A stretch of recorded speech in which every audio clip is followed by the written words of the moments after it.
الحمد لله وكفى وسلام على عباده الذين اصطفى أما بعد فأعوذ بالله من الشيطان الرجيم بسم الله الرحمن الرحيم يا أيها الذين آمنوا اتقوا الله وكونوا مع الصادقين. قال النبي صلى الله تعالى عليه وسلم هم الجلساء لا يشقى جليسهم أو كما قال النبي صلى الله تعالى عليه وسلم.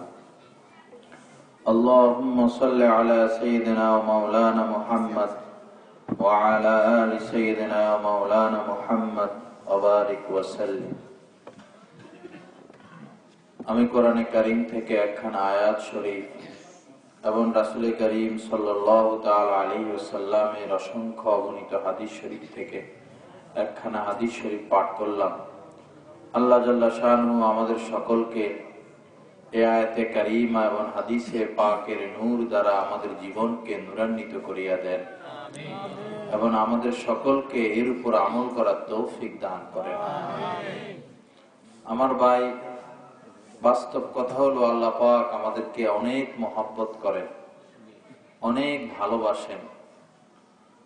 আল্লাহ পাক হামেশাই চান তার সমস্ত বান্দারা সুখে থাকুক, শান্তিতে থাকুক, ইজ্জতওয়ালা হোক, দুনিয়াতেও তারা ভালোভাবে থাকুক, মৃত্যুর পরেও তারা ভালোভাবে থাকুক। এই বিষয়টা সহজে বুঝবেন যে মা হন, যিনি পিতা হন, যদি তাদের 2-4টা সন্তান থাকে, তো এই মা বাবা কখনো এই সন্তানদের অমঙ্গল কামনা করে না। সব সময় চান যে সন্তান যেন সুখে থাকে, শান্তিতে থাকে। কিন্তু কোন সন্তান যদি পথ হারা হয়ে যায়, নষ্ট হয়ে যায়, ভ্রষ্ট হয়ে যায়, খারাপ হয়ে যায়, সন্ত্রাস মাস্তান হয়ে যায়, এটার জন্য মা বাবা দায়ী নয়। আবার যদি এই সন্তান খারাপও হয়ে যায়, খারাপ কাজও করতে থাকে, তারপরেও পিতামাতা দিলে দিলে ভুগতে থাকে, জ্বলতে থাকে, ফুটতে থাকে, কখন আমার সন্তান ফিরবে, কখন সে ভালো পথে হাঁটবে, কখন তার জীবনটা সুন্দর হবে। তো আল্লাহ পাক এমনই ভাবে চান যে বান্দারা ভালো হয়ে থাকুক।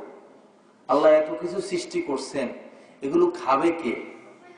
এত বড় দুনিয়া, জান্নাতের আখিরাতে যে আল্লাহ পাক জান্নাত দিবেন, সবচেয়ে ছোট যে ব্যক্তি জান্নাত পাবে, সবচেয়ে ছোট, সবচেয়ে লাস্টে যাকে জান্নাতে প্রবেশ করানো হবে, হাদিস শরীফের মধ্যে আসছে শামাইলে তিরমিজিতে, আল্লাহ পাক বলবে যাও তুমি জান্নাতে যাও, তোমার আসন গ্রহণ করো। হামাগুড়ি দিয়া কোন রকম পুড়তে পুড়তে কোন রকম হামাগুড়ি দিয়া সে জাহান্নাম থেকে উঠে আসা জান্নাতে ঢুকবে, ঢুকে দেখবে যে কোনো জায়গা খালি নেই, আবার জান্নাত থেকে বের হয়ে যাবে। তো আল্লাহ পাক বলবে যে তুমি বের হয়ে গেছো কেন? এই লোক বলবে আল্লাহ জায়গা তো খালি নেই। আল্লাহ পাক বলবেন যে তুমি দুনিয়াতে আশা করতে না, অমুক জিনিসের আশা, অমুক জিনিসের আশা, আমরা আশা করি না? আল্লাহ বলবে তুমি আশা করতে থাকো, তোমার যত আশা করা যায় এত কিছু তুমি আশা করো। তো এই ব্যক্তিকে আল্লাহ পাক সময় দিবে, সে আশা করতে থাকবে, এইটা সেটা ওইটা আশা করবে। আশা করা শেষ হওয়ার পরে আল্লাহ বলবেন যে তুমি যা আশা করছো তা তোমার জন্য, এবং যে দুনিয়া বিশাল বড় পৃথিবীতে তুমি বসবাস করে আসছো, এই বিশাল বড় দুনিয়ার 10 দুনিয়া তোমাকে দেওয়া হলো। এটা হইলো সর্বশেষ যাকে আল্লাহ পাক জাহান্নাম থেকে জান্নাতে ঢুকাবেন, তার অবস্থা এই। তো তাকে যদি এত কিছু দিতে পারেন আল্লাহ পাক, তো যারা শুরুতে জান্নাতে যাবে, যাদের গায়ে আগুন স্পর্শই করবে না, তাদেরকে আল্লাহ পাক কত কিছু দিবেন। তো আমার বাবারা, আসলে আল্লাহ পাক দিতে চান, আল্লাহ পাক চান যেন আমরা আল্লাহর হয়ে যাই, আল্লাহ পাক চান যেন আমরা আল্লাহর বন্ধু হয়ে যাই, আল্লাহর ওলি হয়ে যাই, আর আল্লাহ পাক থেকে নিয়া আমাদের জীবনটাকে সাজাইতে পারে। আল্লাহ আমাদের সকলকে তৌফিক দান করেন। দেখুন, হযরত আদম আলাইহিস সালাম যখন দুনিয়াতে আসলেন, ওনার সন্তান বাড়তে থাকলো। এক সময় উনি দুনিয়া থেকে বিদায় নিলেন। উনারই সন্তান শীষ আলাইহিস সালাম, উনি নবী হলেন। এরপরে উনিও বিদায় নিলেন। এরপরে মানুষ পর্যায়ক্রমে আল্লাহকে ভুলে মূর্তি পূজা শুরু করে দেয়। মূর্তি পূজারও ইতিহাস আছে। এখন তো এত অল্প সময় এটা বলা যাবে না কিভাবে দুনিয়াতে মূর্তি পূজা আসে। তো এরা মূর্তি পূজা করতে করতে করতে করতে সব জাহান্নামী হয়ে যাচ্ছে, অশান্তি সৃষ্টি হচ্ছে। তখন আল্লাহ দয়া মায়া করে হযরতে নূহ আলাইহিস সালামকে পাঠালেন। নূহ আলাইহিস সালাম দিন রাত মেহনত করতে করতে করতে করতে করতে করতে প্রায় 950 বছর, প্রায় আমাদের 9 পুরুষ 10 পুরুষের থেকে বেশি, 950 বছর বুকে হাতে হাত পা ধইরা পিঠে হাত বোলাইয়া দাওয়াত দিছে, কিন্তু অল্প কিছুই ঈমান আনছে। পরবর্তীতে এমন পরিস্থিতি হয়েছে যে বোঝা যায় এরা আর ঈমান আনবে না। তখন আপনারা জানেন প্লাবন হয়। প্লাবনে সমস্ত মানুষ, ওই আরব জাজিরাতুল আরবে সমস্ত মানুষ, সমস্ত কীট পতঙ্গ, পশু পাখি সব একসাথে শেষ হয়ে যায়। কেবলমাত্র যারা ঈমান এনেছে তারা এবং হযরত নূহ আলাইহিস সালাম কিস্তিতে উঠার আগে জোড়া জোড়া, গরু এক জোড়া, ছাগল এক জোড়া, কুকুর এক জোড়া, বিড়াল এক জোড়া, এরকম জোড়া জোড়া নিয়ে উঠছিলেন, ওগুলোই বেশি ছিল। যাই হোক, এরপরে দুনিয়াতে যখন প্লাবন শেষ হয়, ঈসা আলাইহিস সালাম সহ দুনিয়াতে নামেন। নামার পরে এখন মুমিন ছাড়া আর কিছু নাই, সব মুমিন মুসলমান। তো এদেরই এক উত্তরসূরি তৈরি হয়, তাদেরকে বলা হয় আদ জাতি। কি জাতি? আদ।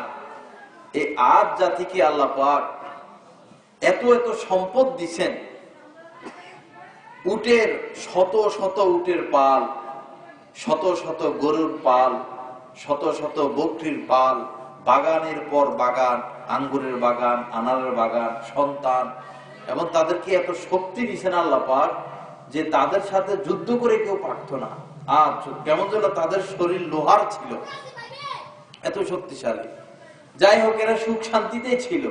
কিন্তু এই জালেমরা আবার সম্পদ পাইয়া, দুনিয়া পাইয়া আবার আল্লাহকে ভুলে গেল। আবার তারা মূর্তি পূজা শুরু করে দিল। অথচ তারা দেখতেছে যে যে প্লাবন আসলো, আমাদের দাদারা, আমাদের পূর্বসূরীরা যে প্লাবনের কারণে মারা গেল, প্লাবনের ওই আসর প্রভাব এখনো মক্কা মদিনা পাওয়া যায়। পাহাড়ের উপরে যে প্লাবন হয়েছিল এখনো বোঝা যায়। এরা দেখছে, এরা শুনছে যে নূহ আলাইহিস সালামের উম্মতদেরকে ধ্বংস করা হয়েছে এই মূর্তি পূজার কারণে, হ্যাঁ, আল্লাহকে ভুলার কারণে। এরা আবার পুনরায় ওই কাজে শুরু করে দিল। যাই হোক, এখন আল্লাহ তো চান বান্দাকে রক্ষা করতে। আল্লাহ চান বান্দা জান্নাতি হোক, আল্লাহ চান বান্দা সুখে থাকুক, শান্তিতে থাকুক। এই জন্য আল্লাহ পাক এই আদ জাতির নিকট হযরতে হুদ আলাইহিস সালামকে প্রেরণ করলেন নবী। হুদ আলাইহিস সালাম আয়েশা কত চেষ্টা কত চেষ্টা কত চেষ্টা করলেন ঈমান আনার জন্য। কত ভাবে বুঝাইলেন যে দেখো, হ্যাঁ, তোমরা যে পাথর পূজা করো এটারে তো তোমরাই বানাইলা খোদাই কইরা। এটা চোখ তোমরা বানাইলা, হাত তোমরা বানাইলা, পা তোমরা বানাইলা, আবার তোমরা কেন তাকে পূজা করবা? সে কিভাবে তোমাদের খোদা হয়? তোমরা না তাকে সৃষ্টি করলা, বানাইলা। অনেক ভাবে হযরতে হুদ আলাইহিস সালাম তাদেরকে বুঝাইলেন, কিন্তু কাজ হইল না। হুদ আলাইহিস সালাম আযাবেরও ভয় দেখাইতেন যে যদি আল্লাহকে না মানো, আল্লাহর রাসূলকে না মানো, তাহলে নূহ আলাইহিস সালামের উম্মতের উপর যেভাবে আযাব এসেছিল তোমাদের উপরও সে আযাব আসবে। তো এই জাতি কি করত? উপহাস করত যে কই তোমার আযাব, তুমি যে আযাবের কথা বলো, আযাব কই, একটু আয়না দেখাও না, আযাব একটু আয়না দেখাও, এরকম উপহাস করত। একদিন, অনেক দিন থেকে তাদের বৃষ্টি হচ্ছে না, বৃষ্টির কারণে তাদের অনেক কষ্ট হচ্ছে, বৃষ্টির জন্য তাদের অপেক্ষা। একদিন আকাশে দেখলো দূরের থেকে কালো মেঘ আসতেছে। তাদের তো চিৎকার, তাদের আওয়াজ, তাদের খুশিকে দেখে যে মেঘ আসছে, বৃষ্টির মেঘ, বৃষ্টির মেঘ। হযরত হুদ আলাইহিস সালাম অন্য দিক থেকে ডাকতেছে যে এটা বৃষ্টির মেঘ না, এটা হচ্ছে আযাব, আল্লাহ পাকের পক্ষ থেকে আযাব। এখনো সময় আছে, তোমরা ঈমান আনো, এটা মেঘ না, বৃষ্টি হবে না, এটা আযাব, তোমাদেরকে ধ্বংস করার জন্য আসছে। কিন্তু তারা মানলো না। কি শুরু হলো? প্লাবন শুরু হলো। মানে কি বাতাস, বাতাস ঘূর্ণিঝড়, এত প্রবল বেগে বাতাস শুরু হলো যে পশু পাখি, যে গরু উট ছাগল ছিল তাদের, এগুলোকে মাইলকে মাইল দূরে নিয়ে পালাইছে। মরু বালো উঠতে উঠতে কেউ কাউকে দেখে না, মানুষ ঘরের মধ্যে যাই আশ্রয় নিছে। ছোট ছোট বাচ্চারা চিৎকার দিয়া মাকে জড়াইয়া ধরছে, একজন আরেকজনকে সাহায্যের জন্য ডাকতেছে, মহিলারা চিৎকার দিতেছে। তারপরও তারা কি আনলো না? ঈমান আনলো না। এরপরে আল্লাহ পাক 8 দিন 7 রাত এই ঝড় অব্যাহত রাখছেন। ঝড় আর ঝড় মানে বাতাস, প্রবল বেগে বাতাস। এরপরে এরা সবাই ধ্বংস হয়ে গেল, ভস্ম হয়ে গেল। সকালবেলা দেখা গেল যে খেজুর গাছকে কাইটা রাখলে যেরকম পড়ে থাকে সমস্ত আদ জাতি, বড় বড় মানুষ ছিল তারা, লম্বা লম্বা পাহাড়ের মতো জায়গা জায়গা পড়ে রয়েছে। অন্য দেশ থেকে পাখিরা আইসা, কাক আইসা ঠুকরা ঠুকরা তাদেরকে খাইতেছে। তো তারা যে এভাবে ধ্বংস হলো, তাদের অস্তিত্ব যে তারা হারিয়ে ফেললো কিসের কারণে? নাফরমানির কারণে, গুনার কারণে, আল্লাহকে না মানার কারণে। আমার বন্ধু, এরপরে আর থেকেও কিছু লোক বেঁচে যায়, যারা ঈমান আনছে হযরত হুদ আলাইহিস সালামের প্রতি, এরা বেঁচে যায়। পরবর্তীতে এরা আবার স্বাভাবিক জীবন যাপন শুরু করে, এদের সন্তান হইতে থাকে, জনগণ বাড়তে থাকে। এক পর্যায়ে তারা যখন আবার শক্তিশালী হলো, আবার তাদের সম্পদ হয়ে গেল, গরু ছাগল হলো, উট হলো, ফলের বাগান হলো, এরা আবার মূর্তি পূজা শুরু করে দিল।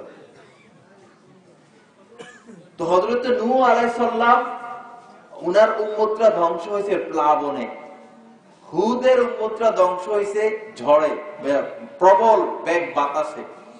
তো এরা দেখলো, চিন্তা করলো যে নূহ আলাইহিস সালামের উম্মত ধ্বংস হয়েছে প্লাবনে, বৃষ্টির প্লাবনে, আর পরবর্তীরা ধ্বংস হয়েছে ঝড়ের বাতাসের কারণে। তা আমরা এমন জায়গায় ঘর বানাবো যে যেন বৃষ্টিও আমাদেরকে ধরতে না পারে, বাতাসও আমাদেরকে স্পর্শ করতে না পারে।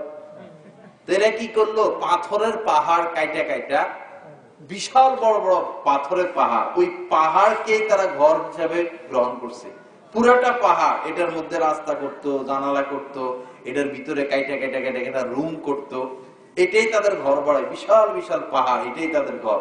তাদের চিন্তা এটা যে এখানে বাতাসও আসবে না, আর এখানে বৃষ্টিও আসবে না, প্লাবনও আসবে না, আর আমাদের কোনো ক্ষতিও করতে পারবে না।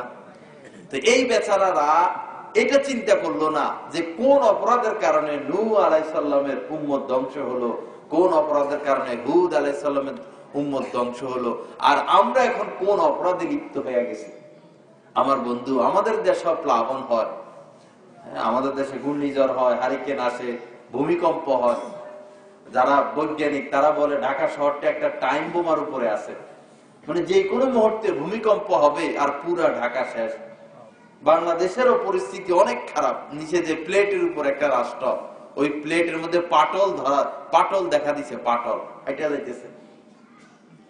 তা আমাদের উপরে বিপদ আসে, কিন্তু আমরা ফিকির এটা করি না যে কেন আমাদের উপর বিপদ আসে, বরং বিপদ থেকে কেমনে বাঁচা যাবে এটার জন্য সরকারি ভাবে বিভিন্ন ব্যবস্থা নেওয়া হয়, রাষ্ট্রীয় ভাবে বিভিন্ন ব্যবস্থা নেওয়া হয়। কিন্তু আযাবটা কেন আসে এই কথাটা কি আমরা চিন্তা করি না।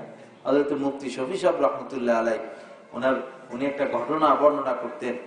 এক লোকের সাথে হযরত আজরাইল আলাইহিস সালামের সাথে দেখা। তো সে হযরত আজরাইল আলাইহিস সালামকে প্রশ্ন করলেন যে হযরত আজরাইল, দুনিয়ার সরকারের নিয়ম হলো, আদালতের নিয়ম হলো, সরকার যদি কাউকে পাকড়াও করতে চায়, ধরতে চায়, গ্রেফতার করতে চায়, আগে নোটিশ পাঠায়। আদালত থেকে নোটিশ আসে, দারোয়ান নোটিশ নিয়ে আসে যে আপনাকে অমুক তারিখে আদালতে যাইতে হবে, থানা দেখা করতে হবে। 2-3 বার সরকার নোটিশ পাঠায়, এরপর সরকার তাকে পাকড়াও করে, গ্রেফতার করে। কিন্তু আপনার কোনো নিয়ম কানুন আমি বুঝলাম না। আপনি ছোট বাচ্চা বুঝেন না, মহিলা বুঝেন না, বুড়া বুঝেন না, জওয়ান বুঝেন না, যখন তখন যার ইচ্ছা তারে কোনো নোটিশও পাঠান না, কোনো খোঁজ খবরও দেন না, হঠাৎ করে আপনি যান কবজ করেন। আপনার এই নিয়মটা বুঝলাম না। হযরত আমার কথা বুঝতেছেন আপনারা? হযরত আজরাইল আলাইহিস সালাম বললেন যে দুনিয়ার সরকার তো নোটিশ একটা পাঠায়, 2টা পাঠায়, 3টা পাঠায়, এরপরে পাকড়াও করে, আর আমি আজরাইল শত শত নোটিশ পাঠাতে থাকি। বলেন না সুবহানাল্লাহ। শত শত নোটিশ পাঠাই আমি। কিভাবে? উনি বললেন যে তোমার কি দুই একটা চুল দাড়ি পাকে নাই? তো বললো পাকছে। তো হযরত আজরাইল বললেন যে এটাই আমার পক্ষ থেকে নোটিশ যে তোমার বেশি টাইম আর নাই। মোবাইলে যখন ব্যাটারি শেষ হয়ে যায় তখন মোবাইল কি করে? কুঁত কুঁত কুঁত কুঁত করে না? চার্জ শেষ হয়ে গেলে একটা চিহ্ন দেওয়ার কুঁত কুঁত কুঁত কুঁত করে, বুঝায় যে কি নাই, চার্জ নাই, কিছুক্ষণের মধ্যে কি হয়ে যাবে? বন্ধ হয়ে যাবে। এই যে আমাদের দাড়িগুলো পাকতেছে, চুল পাকতেছে, এটা কি আজরাইলের পক্ষ থেকে নোটিশ? এটা আমাদেরকে সিগন্যাল দিতেছে টাইমে আরো বেশি নেই। বুঝে আসে না কথা? হযরত আজরাইল বললেন যে তোমার কি কখনো তোমার সামনে দিয়ে কি কোনো ছোট বাচ্চা কখনো মারা যায় নাই? তোমার বয়সের কম গেছে, তো ওইটাই আমার পক্ষ থেকে তোমার জন্য নোটিশ ছিল। তোমার জীবনে কি এরকম কোনো অসুখ বিসুখ আসে নাই যে তোমার নিজেরে মনে হয়েছে আমি বাঁচবো না? ওটাই আমার পক্ষ থেকে নোটিশ ছিল। তুমি কি এরকম কোনো বিপদে পড়ো নাই, অ্যাক্সিডেন্ট সহ যে কোনো বিপদ, যে অল্পের জন্য বেঁচে গেছ? তো ওটাই আমার পক্ষ থেকে নোটিশ ছিল। হযরত আজরাইল বললেন আমি তো শত শত নোটিশ পাঠাই, কিন্তু দুনিয়ার মানুষ আমার নোটিশের কোনোই পরোয়া করে না। তারা সেই লাগামহীন তাদের জীবন চলতেই থাকে। আল্লাহ আমাদেরকে হেদায়েত দান করেন। আল্লাহ আপনি নিজ কর্মে আমাদের মনের পরিবর্তন নসিব করেন। তো এই যে হুদ আলাইহিস সালাম ধ্বংস হইল, এর পরবর্তী যে গোষ্ঠী তাদের থেকে বাইর হইল, তাদেরকে বলা হইতো সামুদ। এই পরবর্তী গোষ্ঠীর নাম কি? সামুদ। এটা পৃথিবীর ইতিহাস, সামুদ গোষ্ঠী। তো এরা কি করলো? যেন প্লাবনে না মরে, বাতাসেও না মরে, পাথরের পাহাড়কে ঘর হিসাবে গ্রহণ করছে এবং ওইটার ভিতরে রুম করতো, ওইটার ভিতরে বাথরুম করতো, ওইটার মধ্যে জানালা দিত। বড় বড় পাথরের পাহাড়ের মধ্যে ফুল আঁকতো। এখনো ওগুলো আছে আরব বিশ্বে, এখন এগুলো আছে। নবীদের স্মৃতি, এগুলো ক্যাসেটও পাওয়া যায়, নেটেও পাওয়া যায়। ওইগুলো যে তারা যে অঙ্কন করতো, সামুদ জাতি পাথরের পাহাড়ে বড় বড় মূর্তি, বড় বড় ফুল এখনো পাওয়া যায় এগুলো। তো এরাই মনে করে এখানে ঘর বাড়ি করলো, এরপরে আবার সেই আগের জায়গায় ফিরে গেল, মূর্তি পূজা শুরু করে দিল, আল্লাহকে ভুলে গেল। এখন আল্লাহ তো চান না এরা জাহান্নামী হোক, আল্লাহ তো চান না এরা অশান্তিতে থাকুক, আল্লাহ তো চান সুশৃঙ্খল ভাবে মানুষ বেঁচে থাকুক। এই জন্য আল্লাহ আরেকজন নবী পাঠাইছেন, তার নাম হলো সালেহ। মনে রাখতে পারবেন আপনারা এই সমস্ত কথা। এই নবীর নাম কি? সালেহ। সালেহ আলাইহিস সালাম আয়েশা আবার দাওয়াত দেওয়া শুরু করলো, ইমানের দাওয়াত দিল, ইসলামের দাওয়াত দিল, আল্লাহর দিকে দাওয়াত দিল। এরা ওই সে আগের কথা, এরা মূর্তি পূজা ছাড়া এরা কিছু বুঝে না, এরা পারবে না। যা কিছু মানুষ ইমান আনছে।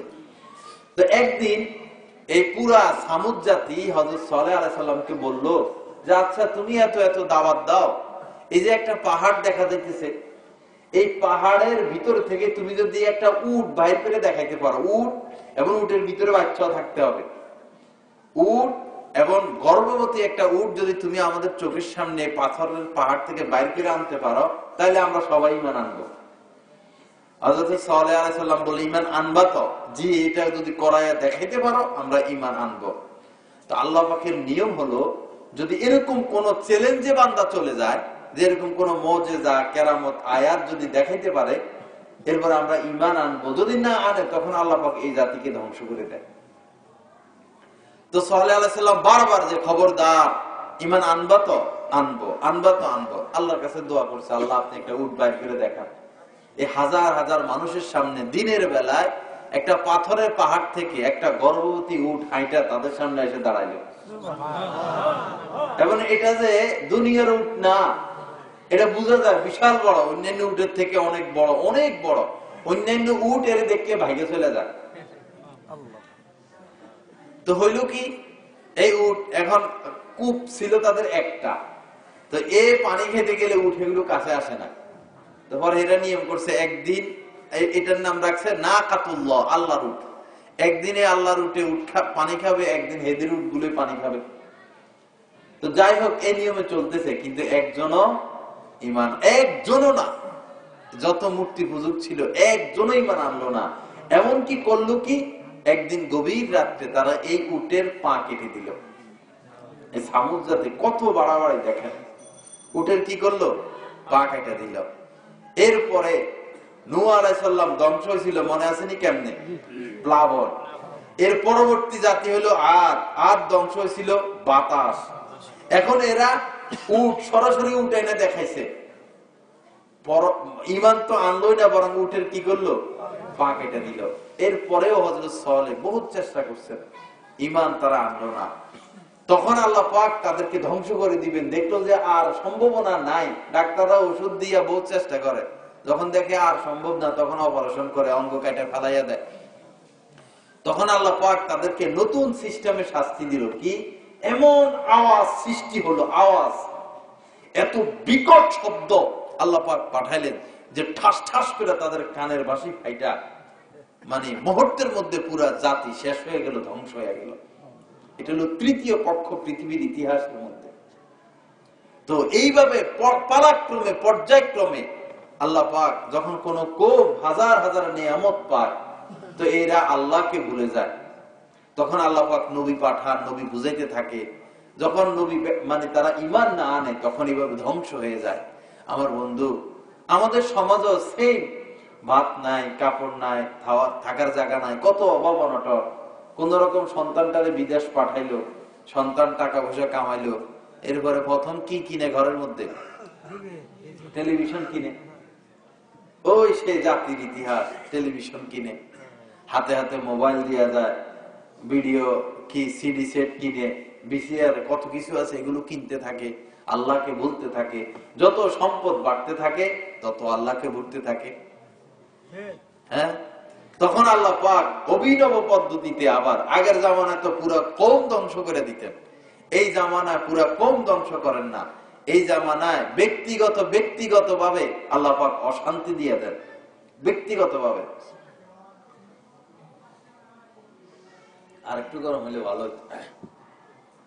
যেরকম আল্লাহ পাক কোরআনের মধ্যে বলছেন, ওমান আ'রাদা আন যিকরি ফাইন্না লাহু মাঈশাতান দানকা। মান আ'রাদা, যে মুখ ফিরিয়ে নেয়, যিকরি, আমার স্মরণ থেকে, আমার আনুগত্য থেকে, ফাইন্না লাহু মাঈশাতান দানকা, তার জন্য রয়েছে তিক্তময় একদিন। আর একটু গরম লাগবে, গরম।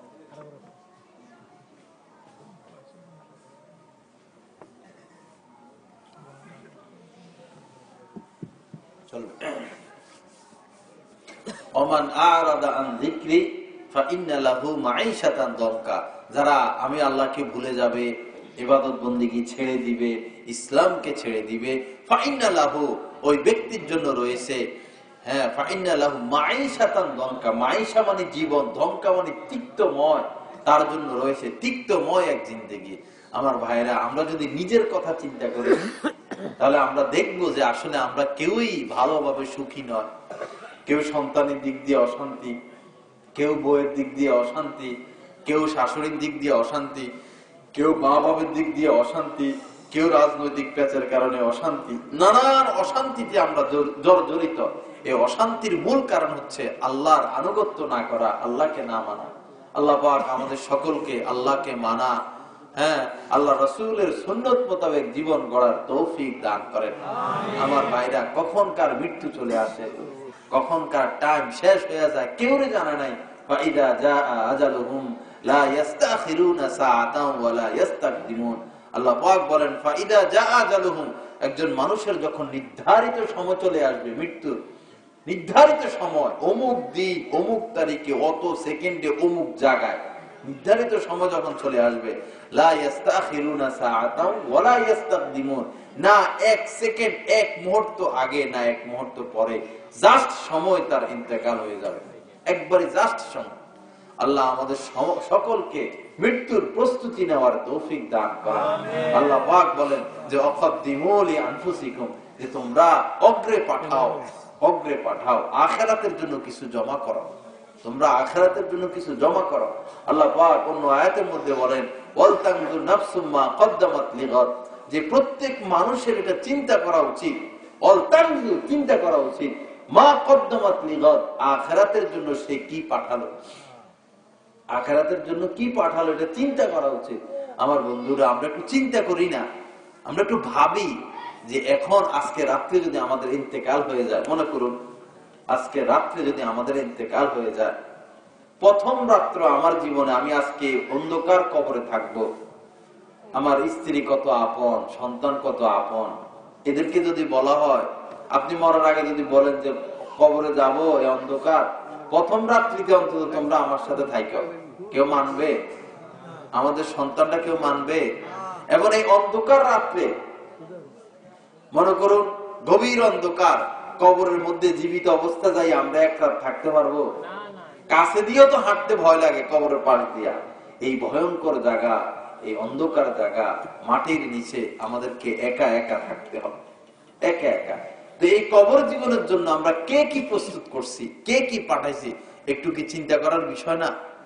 আল্লাহ আমাদেরকে চিন্তা করার তৌফিক দান করে, আল্লাহ আমাদেরকে ভাবার তৌফিক দান করে। এক বাদশা ছিল, প্রতাপশালী বাদশা, জালেম বাদশা। কোন দান সত্যে সে বুঝতো না, কোন ইবাদত সে বুঝতো না, যার উপর ইচ্ছা সে জুলুম করত, অবিচার করত। আল্লাহ তাকে অনেক সুযোগ দিচ্ছেন, অনেক সম্পদ দিচ্ছেন, কিন্তু সে কখনো এটাকে কাজে লাগায় নাই। শেষ সুযোগ দিবেন, শেষ চান্স, এরপরে তার জান কবজ করা হবে। কিতাবের মধ্যে আসছে একজন ফেরেশতাকে, হযরত আজরাইল আলাইহিস সালামকে আল্লাহ পাক ফকিরের বেশে পাঠাইছেন রাজার কাছে। এখন দারোয়ান, ওই ফকির আজরাইল বেশে ফকির যাইয়া দারোয়ানের হাত পাও ধইরা যে আমি গরিব মানুষ, আমার একটু ঢুকতে দাও, আমি রাজার সাথে একটু কথা বলবো।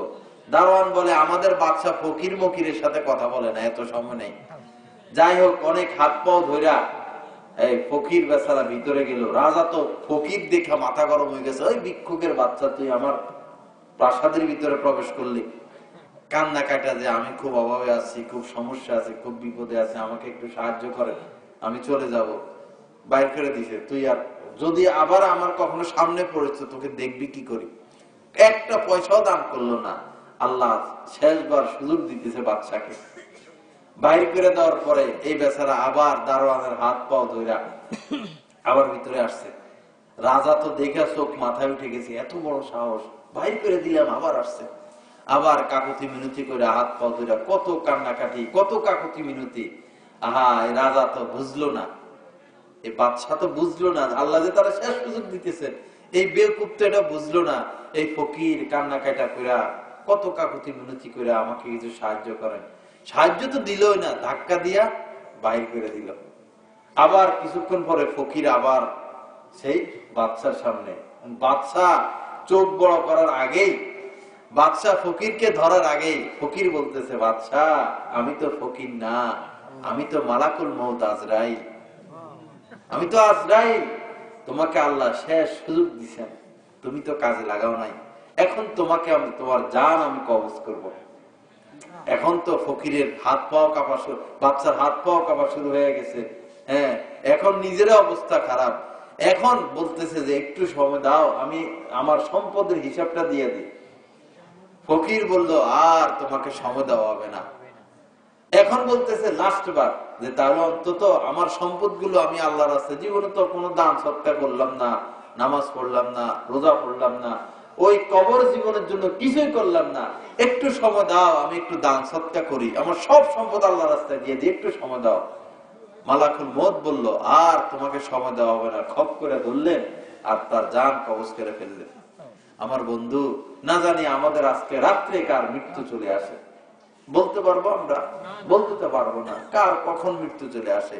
এই জন্য আমাদের সে দয়াল কারীম রহমানুর রহিম আল্লাহ পাক বলছেন, অল তানজুর, বান্দারা একটু ভাবো, একটু চিন্তা করো, তুমি তোমার আখিরাতের জন্য, মৃত্যুর পরবর্তী জীবনের জন্য কি জমাইছো, একটু ভাবো।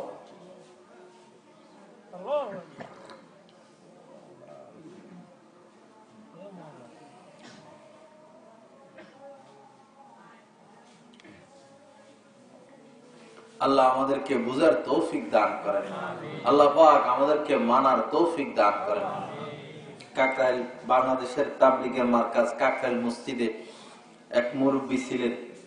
উনি একদিন মাগরিবের পরে বয়ানে কথা বলছেন যে উনার এক ব্যবসায়ী বন্ধু ছিল, ব্যবসায়ী বন্ধু বেচারা নামাজ কালাম পড়ে না, মেয়ে আছে, বউ আছে, ধনী মানুষ, যা ইচ্ছা তা করে। তো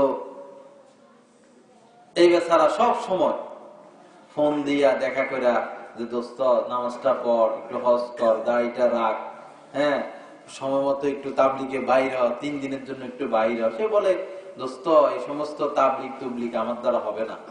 আমি যদি ঘরের বাইরে থাকি আমার স্ত্রীর ঘুম আসে না, আমি যদি ঘরে না থাকি আমার মেয়ের চোখে বন্ধ হয় না, আমার বাইরে থাকা এটা সম্ভব না, 3 দিনেও যাওয়া আমার দ্বারা সম্ভব না, বহুত বুঝাইছে। তো একদিন হইল কি, রাত্রে 12টার দিকে ওই তার এই বন্ধুর স্ত্রী এই কাকরালের এই মুরব্বীর নাম্বারে ফোন দিছে। ফোন দিয়ে বলতেছে যে ভাইজান আপনার বন্ধু জানি কেমন করতেছে, আপনি একটু তাড়াতাড়ি আসেন। উনি তো দ্রুত গতিতে তাদের বাসায় আসলো। বাসায় এসে দেখে রাত 12টা 2টা 3টা বাজে গেছে, মানে নিঝুম, কোনো আওয়াজ নাই। এখন যখন সিঁড়ি দিয়ে উঠবে দেখতেছে সিঁড়ির জায়গায় জায়গায় রক্ত, এখানে রক্ত সেখানে রক্ত। ভয় পেয়ে গেছে, বললো আমি ভয় পেয়ে গেছি রক্ত দেখে এত রাত্র। তারপরে আল্লাহর উপর তাওয়াক্কুল করে গেলাম, বাসায় গেলাম, যাই দেখলাম যে জিজ্ঞেস করলাম কই ভাই, কই ভাইয়ের কি হয়েছে? ওনারা ভিতর থেকে কোনো কথা বলতেছেন না, চুপচাপ। পরে আমি বুঝছি যে একটা কিছু হয়ে গেছে।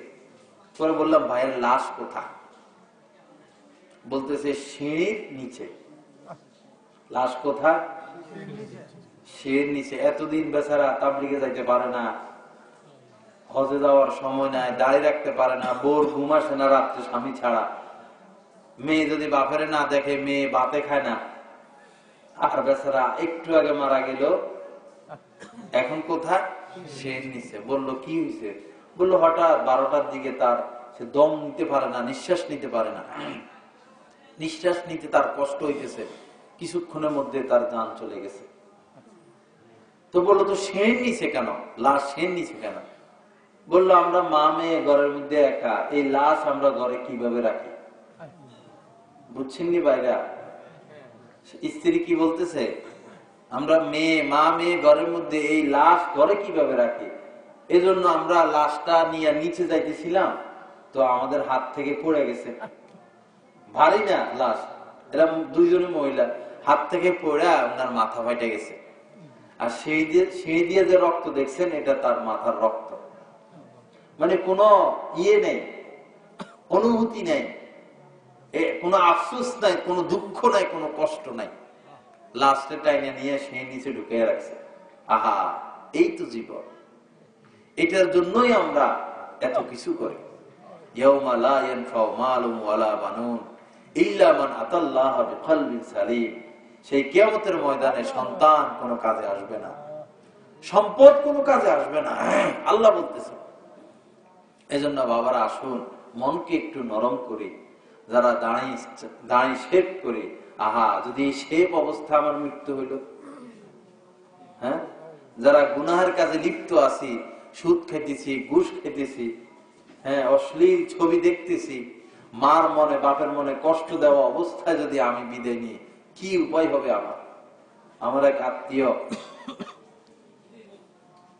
ভালো ব্যবসায়ী, লক্ষ লক্ষ টাকার মালিক, কোটি কোটি টাকার মালিক, ঘর থেকে বাইরে হয়েছে, অফিসে যাবে, দুশ্মন পক্ষ ছিল, নির্বাচন করছে ফাটাফাটি করে, উনি জিতছে, সে হারা গেছে। পরে তার পক্ষের লোকজন আইসা এই বাসা থেকে মাত্র নামছে, ঠাস ঠাস ঠাস ঠাস করে গুলি করে মাথার মধ্যে, মুহূর্তের মধ্যে গুলি করে, মুহূর্তের মধ্যে আউট, শেষ। তো সম্পদের জায়গা করে রয়েছে, স্ত্রীর জায়গা, সন্তান জায়গা। এই সন্তানের জন্য যে এত সম্পদ রেখে গেল, এই সন্তান কি এখন ওই বাপের জন্য কিছু করার ফিকির করে? সন্তান কি ভাবে যে হায় রে বাপে এত সম্পদ দিয়ে গেছে, বাপের জন্য কিছু একটা করে? সন্তান কিভাবে তার জীবন আরো সুন্দর করা যাবে, বিল্ডিং কিভাবে আরো বাড়ানো যাবে, হ্যাঁ অথবা আমার ভবিষ্যৎ আছে, আমার সন্তান আছে, স্ত্রী আছে, এগুলা নিয়ে চিন্তা। সন্তান তো ওই মা বাপ যে কবরে শুয়ে রয়েছে, আহা তাদের কথা বাবারও তো তাদের সামনে। আল্লাহ আমাদেরকে বুঝার তৌফিক দান করেন। এজন্য ভাই নিজের গাঁটটি নিজে বাঁধি, গাঁটটি এখনই বাঁধা শুরু করে দিই, এখনই বাইরে ফেলাই। আর এই মহব্বতের স্ত্রী কাজে আসবে না। স্ত্রী যদি জোয়ান থাকে, আমি মরে যাই, একটু বসে থাকবো? যে মোবাইলের জামানা আসছে, এটা কি আর বসে থাকবো? সন্তান, সে কি আর আমার খবর নিবে? আমি তো দেখি না যে সমস্ত ছেলে ফেলে স্কুল কলেজে পড়ে, এদেরকে দেখি না মা বাবার কবরে যায় একটু দোয়া মুনাজাত করতে।